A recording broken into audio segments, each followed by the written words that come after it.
আসসালামু আলাইকুম। বাংলাদেশ সেনাবাহিনী আস্থার জায়গা, মানুষের নির্ভরতার জায়গা। তবে এই যে একটা সময় যাচ্ছে সেনাবাহিনীর জন্য অনেকটা ক্রান্তিকাল যাচ্ছে, অনলাইন অফলাইন, দেশে বিদেশে অথবা অতীতেই সেনাবাহিনীর মধ্যে কয়েকজন কর্মকর্তা কর্মচারী যারা ছিলেন তাদের বিভিন্ন অ্যাক্টিভিটিজের কারণে সেনাবাহিনী সেনা প্রধান একটা ক্রান্তিকাল পাল করছে। তারপরেও সেনাবাহিনীর কিছু স্পেসিফিক কাজ থাকে, ভাবা যায় 1 বছর 2 বছর না, প্রায় 19 বছর পর যেখানে স্বপ্ন বন্ধ হয়ে গেছিল, সম্ভাবনাটা জিরোতে নেমে আসছিল, পসিবিলিটি এটা জিরো চলে আসছিল, সেই জিরো থেকে 100-এ নিয়ে যাওয়ার যেই ঘটনা, এটা সেনাবাহিনীর সহযোগিতাতে হয়েছে। আমি ধন্যবাদ দিচ্ছি। প্রায় 19 বছর পর ময়নুলকে দেশে ফিরিয়ে আনলো সেনাবাহিনী। এখন কে এই ময়নুল, তার জন্য কেন সেনাবাহিনী এই বিরল পদক্ষেপ নিল, কেন এত সময় লাগলো, আসুন দেখি মূল ঘটনায়। বাংলাদেশ সেনাবাহিনীর সহায়তায় দীর্ঘ 19 বছর পর সুদান থেকে দেশে ফিরেছে মোহাম্মদ মইনুল হক। তিনি গাইবান্ধা জেলার সুন্দরগঞ্জ থানার তালুক বাজিদ গ্রামের রজব আলীর ছেলে।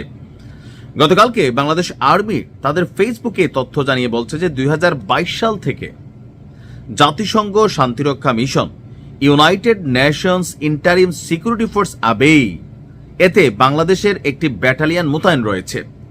2025 সালের মে মাসের প্রথম সপ্তাহে বাংলাদেশ ব্যাটালিয়ন ব্যান্ডবেড 3 এর একটি টহল দল আবেই বাজার এলাকায় হঠাৎ এক বাংলাদেশি নাগরিকের সন্ধান পায়, যার নাম হচ্ছে মইনুল হক। জানা যায় প্রায় 19 বছর পূর্বে ঠিকাদারির কাজে সুদানের রাজধানী খাতুর্মে পাড়ি জমিয়েছিলেন আমাদের এই মইনুল ভাই। এরপর এই যে সুদানে এখন গৃহযুদ্ধ চলছে দীর্ঘদিন যাবৎ, কিন্তু প্রায় 2 দশক প্লাস, তো হঠাৎ করে সেখানে গৃহযুদ্ধ শুরু হওয়ায় তিনি আটকে যান, বহুদিন অবরুদ্ধ অবস্থায়ও ছিলেন। এরপর তিনি প্রাণ বাঁচাতে পালিয়ে চলে আসেন আবেই অঞ্চলে। দুর্ভাগ্যক্রমে এ সময় তিনি তার পাসপোর্ট সহ সমস্ত বৈধ নথিপত্র হারিয়ে ফেলে, যার ফলে বাংলাদেশে ফেরাটা তার আর সম্ভব ছিল না। আশাই ছেড়া দিছিলেন, ভাবছিলেন আর বুঝি প্রিয় মাতৃভূমিতে যাইতে পারবো, কিন্তু বাংলাদেশ সেনাবাহিনীর সদস্যদের দেখে চিনতে পারছেন তিনি যেটা বাংলাদেশের টিম, তো তাদের কাছে তিনি এই আকুতি জানান যে ভাই আমি দেশে ফিরতে চাই। এর প্রেক্ষিতে আবেইতে অবস্থানরত সেনাবাহিনীর সদস্যবৃন্দ বাংলাদেশে মইনুলের পরিবারের সাথে যোগাযোগ করে বিষয়টি তার পরিচয় সহ নিশ্চিত করেন এবং তার দেশে ফেরার আবেদন সেনা সদরে প্রেরণ করেন। পরবর্তীতে বাংলাদেশ আবেদনটি সশস্ত্র বাহিনী বিভাগের মাধ্যমে পররাষ্ট্র মন্ত্রণালয়ে যায়। গেল 15 আগস্ট ইথিওপিয়ায় অবস্থিত বাংলাদেশি দূতাবাস কর্তৃক উক্ত ব্যক্তির বাংলাদেশে প্রত্যাবর্তনের নিমিত্তে ট্রাভেল পারমিট ইস্যু করা হয়। আমার ছবিতে তো দেখছেনই, ট্রাভেল পারমিট ইস্যুটা পাইয়া ওনার চেহারার মধ্যে একটা অন্যরকম পরিবর্তন আসছে।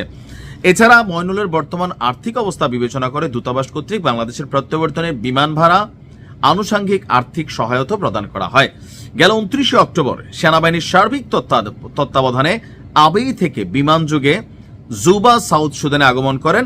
জুবা সাউথ সুদান থেকে তিনি ইথিওপিয়ার একটি এয়ারলাইন্সে গতকালকে ঢাকা শাহজালাল আন্তর্জাতিক বিমানবন্দরে অবতরণ করেন। 19 বছর পর সুদানের প্রত্যন্ত অঞ্চল থেকে বাংলাদেশে প্রত্যাবর্তন, পরিবারের সাথে মিলমিশ, মইনুলের হাসিমাখা মুখ, তো সবকিছু মিলিয়ে তিনি সেনাবাহিনীকে ধন্যবাদ দিয়েছেন। আমরাও ধন্যবাদ জানাচ্ছি যে এই কাজটা দেখেন আল্লাহ চাইলে কি না হয়, বাট এখানে মূল ভূমিকাটা সেনাবাহিনী রাখছে, আমাদের সেনার সদস্যরা রাখছে। লাভ ইউ, ভালো থাকুন।